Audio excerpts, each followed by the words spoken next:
It is needless to pursue the subject any further. Let any one of the preceding statements be subjected to what abatements and deductions you please. Do not the whole taken in conjunction amount to a demonstration of the necessity of looking chiefly to native labourers? If you really wish to see the gospel taught and preached in faithfulness to the millions of India, are you not bound to regard the rearing of such labourers, not a secondary and subordinate, but a primary and principal, if not the prime and principal part of an effective missionary enterprise? If shut up to this conclusion you next ask, how are they to be raised? We reply by asking another, how have you managed this momentous affair at home? It was from the writings of Wycliffe and the inoculation of Scotsmen with Reformation principles in the continental schools that the elements of change were first introduced into Scotland. But our fathers soon ceased to depend on foreign impulse or foreign supplies. How came this to be effected? How came the tide of Reformation to roll so freely over the land and its influences to descend downwards, perpetuated from age to age? Did our fathers wait for miracles to qualify the labourers? Or did they trust to chance or accident or haphazard in producing teachers and preachers of the word? No. With a practical sagacity never surpassed and perhaps never equalled, they resorted to an expedient, the only effective one within their reach, an expedient which has evinced its efficiency by proving, if rightly managed, fully adequate to the mighty end intended. And what was that? Why, they just founded parochial schools for the young, and higher institutions or academies for more advanced, and overtopping all, the metropolitan universities with their divinity halls. From these fountainheads of Christian education, they calculated that there would issue forth a successive supply of teachers and preachers of every grade. And did they calculate in vain? Let history furnish the reply. For more than 200 years, Scotland has not looked to Germany or Switzerland. From its own institutions, an abundant supply has been provided, has been perpetuated, and may be extended onwards through every coming age. And where do the people of this land look now for teachers and preachers? Is it not to the illiterate, the mentally undisciplined, but well-intentioned and pious adult? No, it is to the godly youth, reared and trained in your own scholastic institutions. Now, why should not we attempt to do in India what has been done in Scotland? In India we want not scores or hundreds of native teachers and preachers as at home, but thousands and tens of thousands. For the rearing of these, why should not we institute a counterpart process to that which in Scotland has proved so eminently successful? In other words, why should not we plant our Christian schools, academies, and colleges on the Indian as well as on the Scottish soil? There are, however, minds which seem as if wrapped up in points, moving circularly on pivots, cherishing their own one little idea and spinning it out into their own one favorite theory. Anything beyond or above the horizon of this Lilliputian domain must be wrong, must be anti-scriptural, must be heretical. Such persons are ever apt to be scared by sounds. When schools and other institutions of different grades are spoken of in connection with the missionary enterprise, they are forthwith haunted with dread of the fanatical dreams of intellectualizing visionaries respecting the diffusion of a mere secular knowledge and education apart from religion. Need we say that with such institutions no missionary society had ever anything to do? And God forbid they ever should, for what has been the result of such attempts? In the face of a perverse and scoffing generation, we must solemnly declare our conviction that unless past experience be a lying chronicler and past history a fable, such institutions, however eulogized by the men of this world, must ever prove schools of dissatisfaction, agitation, and turbulence, nurseries of infidelity and atheism. With these, therefore, we would have nothing to do. No, by the venerated shades of the German Luthers and Melanchthons, by the venerated shades of the English Wycliffes and Cranmers, by the venerated shades of our Scottish Knoxes and Melvilles, we protest and declare that never, never would we, in deference to the clamours of any anti-Christian faction in Britain or in India, consent to the diffusion of general knowledge in connection with the missionary enterprise, except in close and inseparable alliance with that far higher and sublimer knowledge of the only true religion which is contained in the Bible, the whole Bible, the unmutilated Bible, and nothing but the Bible. What then shall we say to those unadventurous spirits whose one or two ideas seem to bound the horizon of their intellectual vision, as much as the pillars of Hercules bounded the world of the ancient geographers? May we not ask whether Christian educational institutions have been of any avail in our own land? If so, why may they not be of equal utility in heathen lands? If otherwise, why do not those who entertain such an opinion, in proof of the sincerity of their principles, go forth with the destroying scythe and mow down our Christian seminaries of every grade? Why do they not, in the spirit of averters of Pelion and Ossa, strive to toss our schools and universities into the depths of sea? And turning round and smiling at the wreck and havoc they have made, why not then declare that others have acted inconsistently with their views in desiring to erect Christian institutions on the banks of the Ganges or Godavari, as has been done on the banks of the Forth and the Clyde, the Isis and the Cam? But this too is absurd. The most unthinking of pietists, all in fact but the half-crazy or the wholly crazed, must be ready to allow that at home Christian institutions are the very bones and sinews of the entire system of Protestant Christianity. And if they have proved of such incalculable service at home, may we not again and again reiterate the question, why not prove of corresponding service abroad? We want thousands of laborers. Will you ask the friends of missions? Will you supply them from home? We ask the friends of missions, will you supply them from home? You cannot if you would, and we would not have you if you could. The majority would labor under disabilities which would reduce their services to non-entity. We must have native laborers. Why then object to our employing the same means in rearing them, which have issued in a success so triumphant at home? Why should that be right in principle in one quarter of the world, which must be repudiated as wrong in another? Why should that be sound, orthodox, scriptural, evangelical in one place, which must be stamped as unsound, heterodox, anti-scriptural, and unevangelical in another? Why should that instrument, which has secured and perpetuated the evangelization of once pagan and popish Britain, be condemned when we attempt to evangelize idolatrous India?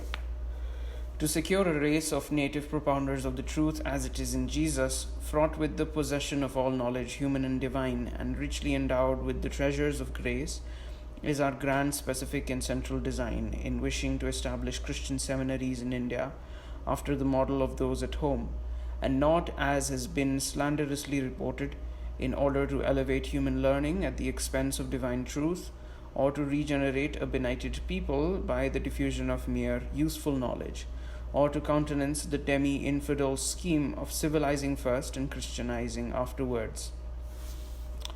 And is not the design of all others the noblest?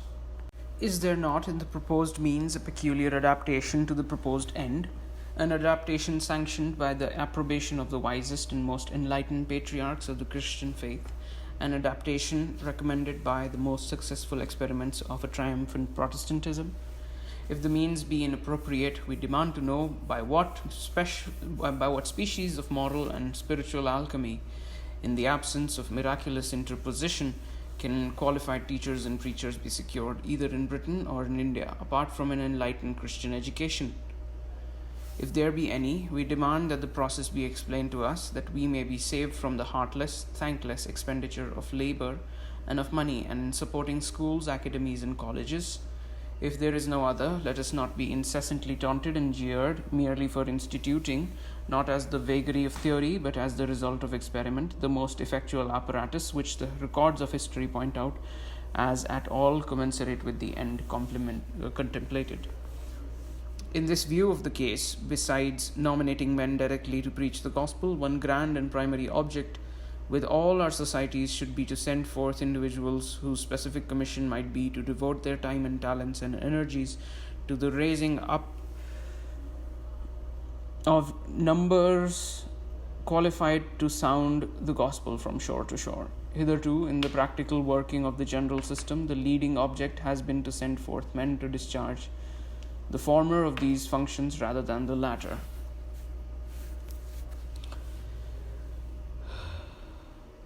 Now, the former, not 1 in 10 of European missionaries, will ever exercise to the satisfaction of his own conscience, or in such a way as to merit the approval of the truly wise and enlightened. The latter, the pious and learned European missionary, not only can, but it is he alone who at present can most efficiently discharge. Why should the European missionary insist, against the nature of things, that the lesson of experience on doing that which he can adequately achieve? Why should he leave wholly undone that which he alone is able to adequately perform? To a burning clime like that of India, let our missionary societies therefore resolve to send forth from these shores not only the men who are themselves expected to be working heralds in the open field, but also the men who, in the hands of a gracious providence, may become the raisers up of those who shall prove the most effectual heralds. By so acting, what else is virtually done except to transfer a large proportion of their present machinery from the home to the foreign field? Whatever may have been the sentiments of the modern founders of missions, as to the qualifications of candidates, there can scarcely be but one opinion now on the necessity of their being first-rate men, as both as to natural and acquired attainments, as well as to endowments of grace. Have not our principal missionary societies already their respective institutions for the educating and training of those who are to be sent forth to the foreign field?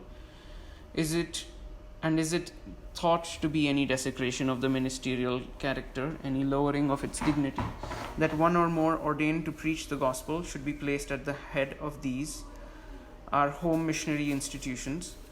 On the contrary, is it not by common consent allowed that they are the very chieftains of the ministerial phalanx, who alone are entitled to occupy the preeminent office of nurturing and cherishing not the members of an ordinary flock, but the company of shepherds destined to take the oversight of many flocks?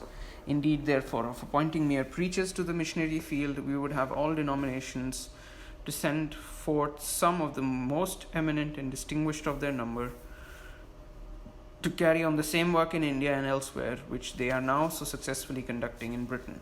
The Church of England, the Church of Scotland, the Wesleyans, the Independents, and the Baptists have their respective universities, colleges, and academies for rearing British teachers and pastors for the British field. Some of these also have their separate mission institutions for rearing British missionaries for the heathen world.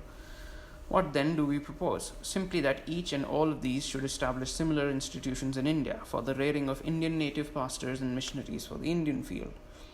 At the commencement of the missionary enterprise, this might not have been practicable. At home, ignorance and misconception, partialities and prepossessions, unmodified by experience, greatly prevailed. Abroad, the most extravagant jealousies and suspicions on the part of rulers and ruled as to the motives, designs, and the plans of missionaries. Time, with its corrective processes, was necessary to open the eyes and conciliate the views of all parties. Years have now rolled their course. The aspect of things, accordingly, both at home and abroad, is wholly changed. Tentative experimental efforts without number are on record, and all their results favorable and unfavorable. Initiatory, elementary, and preparatory labors have advanced so far as to admit of a rapid spring upwards in the descending scale of operation. What might have been utterly impracticable a century ago might now be the demand of reason and experience, of providence and the very nature of things. Instead, therefore, of any longer vainly striving to rear at home such numbers as may directly overspread the land, Let the conductors of missions furnish a few eminently qualified who shall on the spot rear up those who can most efficiently overspread the land. Instead of expending nearly all their resources on the education and equipment of British missionaries, let but a fraction henceforth be expended on the maintenance of a few superior men, and the greater part on the educating and supporting of native labourers.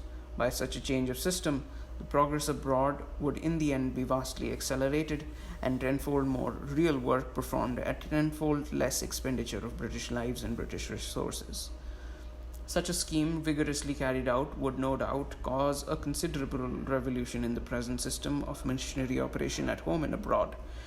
It would remove from it altogether the vague, the indefinite, the shadowy, the mysterious. It would gradually reduce the whole to plain, intelligible common sense. It would remove the false glare and glitter which has been thrown around the missionary character. It would dissolve the wild and airy visions which hover around the missionary enterprise. It would prove the work of evangelizing the nations to be a work of painstaking, hard, toiling drudgery, as void of real romance as the labor of excavating and reclaiming the dingy realm of rags and poverty and infidelity which flank the lanes, alleys, and purlieus of our overgrown cities. Cruel disturber, may some respond, cruel disturber to disenchant us of our glorious dreams. We cannot help it.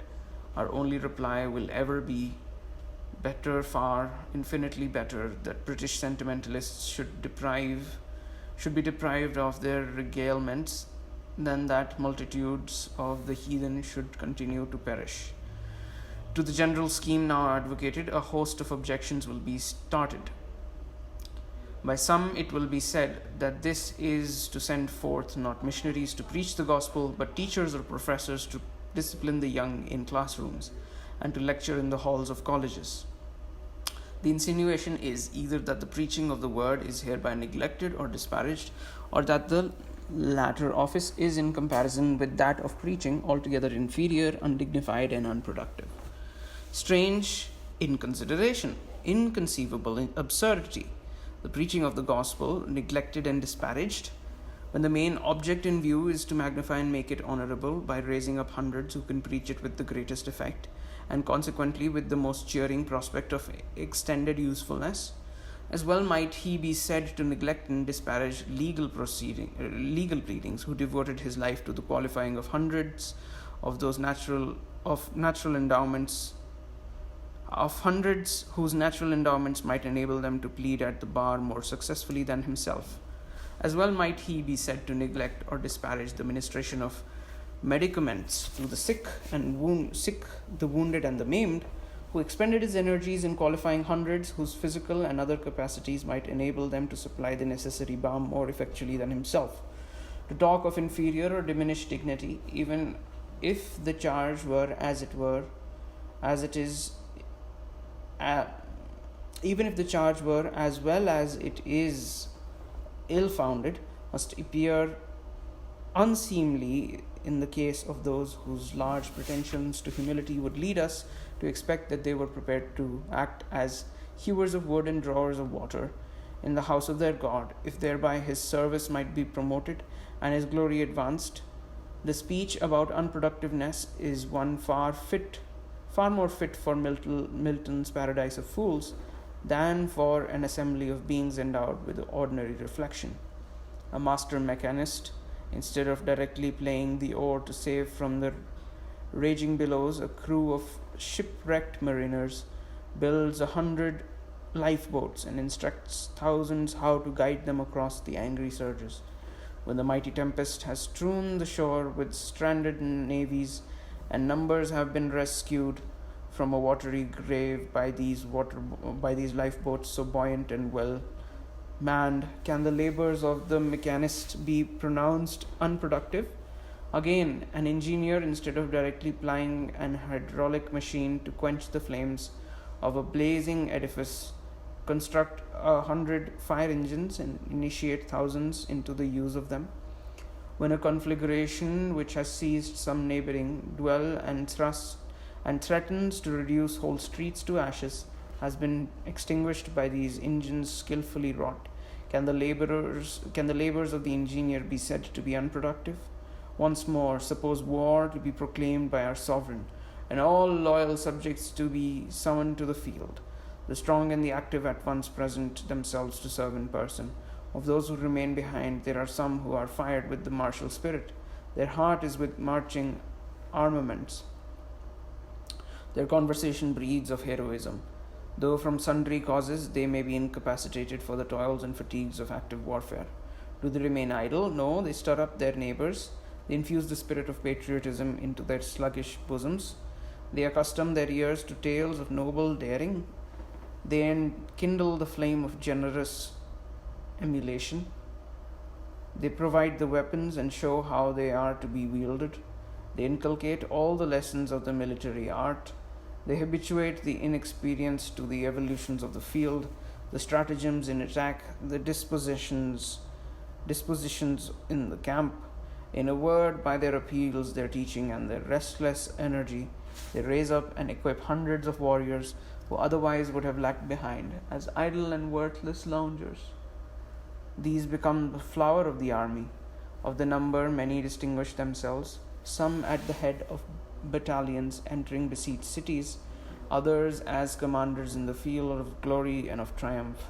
We ask, have the labors of those veterans who reared such a host of conquering warriors been unproductive? On the contrary, they have not been the best friends.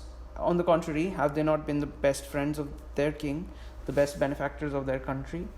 Have they not done 100-fold more than others by the course they have adopted? Had they rushed on to the field in person, they might have testified their devotion to the country's cause.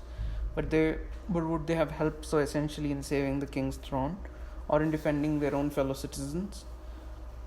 They might soon have fallen, and if so, what would their death be but an idle martyrdom? By retaining a fixed position, they raised up those who saved their country and their king. Deny them the title of soldiers if you will. Were they not above the rank of common soldiers or common commanders? By creating, as it were, a whole band of heroes, did they not achieve the service of arch warriors? How applicable the whole of this representation to the case of missions! Millions are stranded on the shore of an unprovided for eternity. Millions are exposed to the flames of an eternal burning. And if a man, instead of going forth single-handed to their rescue, employs himself in qualifying hundreds, each of whom may be more likely to deliver than himself, must his laborers be stigmatized as unproductive, merely because those laborers are manifested only through an intermediate, though vastly multiplied agency? Again, the nations are in rebellion against the Lord and his anointed. The captain of Jehovah's hosts summons us to battle. All the faithful are roused. Numbers rush to the field. Many are disabled for efficient active service, but the fire, the energy, the skill, and the science have not left them. They resolve, therefore, to raise up and equip an host of soldiers who, by wielding the sword of the Spirit, eventually subjugate the whole land. Call not these men missionaries or preachers, if you will. Are they not more than ordinary preachers, more than ordinary missionaries? Are they not entitled to the designation of arch-preachers, arch-missionaries? If instead of serving in person, they have by their presence and tuition summoned into existence more than 100-fold their own number of soldiers and captains, have their labors been unproductive in furthering the sacred cause of missions, the glory of God, the welfare of lost souls? But though all were to proceed to the field, primarily to be engaged in the work of rearing native missionaries, does it not follow that all must be exclusively so engaged, or any one of them by necessity permanently so? They may preach to the classes of preparandi every day. They may preach to other audiences as often as they list. They may engage in all the miscellaneous business necessary to the prosperity of the mission. And if after being gradually inured to the climate, habituated to the use of the language and the usages of the people, anyone should exhibit the decided predilection and the requisite qualifications, bodily and mental, he might be separated entirely for native preaching. His place by one less experienced in the peculiarities or less favored by the necessary endowments for general discursive native work, or if one showed the activity and tact, the conciliation in love and spirit of governance, he might be separated as superintendent of a circle of stations, among which he might constantly itinerate, exercising an inspection over them, confirming, inspiring, strengthening, and cherishing the churches. Or if one had an aptitude and taste for language and criticism, he might be entirely set apart for conducting the work of translations. And so, with every other conceivable office. In fact, such a scheme would be a nursery for training all Europeans gifted with the natural capacities to engage directly in native preaching, superintendence, translation, or any other office for which their respective powers and acquisitions best befitted them. By such division of labor, what is saving of time and money, what prevention of disappointment and heartbreaking. In this way also we might expect the occasional services of men in the heathen field, at present almost by physical necessity prevented. Men of long standing and experience would be best to act as superintendents and raisers of missionaries. But these might be the worst fitted for the labors and exposures of direct preaching in the native tongues. At present all are expected to learn living languages, submit to infinite toils and personal hardships.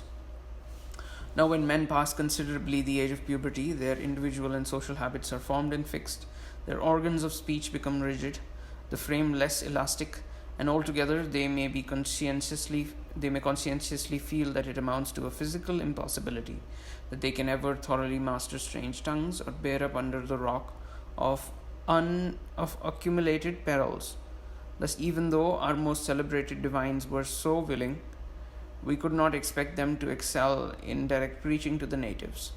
We could scarcely imagine any one of the patriarchs of our British churches preaching in Bengali or Maratha or Tamil or Sanskrit.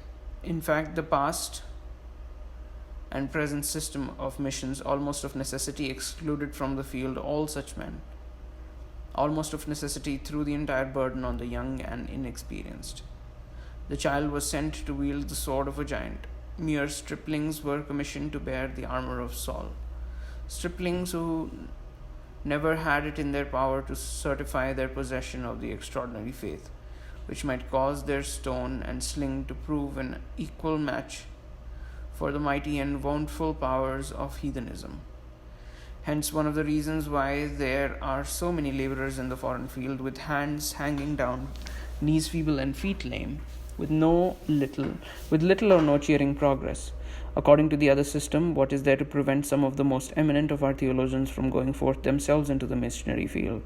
All the instructions in the more advanced classes of a mission institution being conveyed through the medium of English, our most renowned teachers and lecturers might be transferred from their charges in lecturerships at home to a foreign station, and instantly on their landing they might commence active assertion and devote to the heathen the riches of their experience, the flower of their graces, and the excellency of their strength.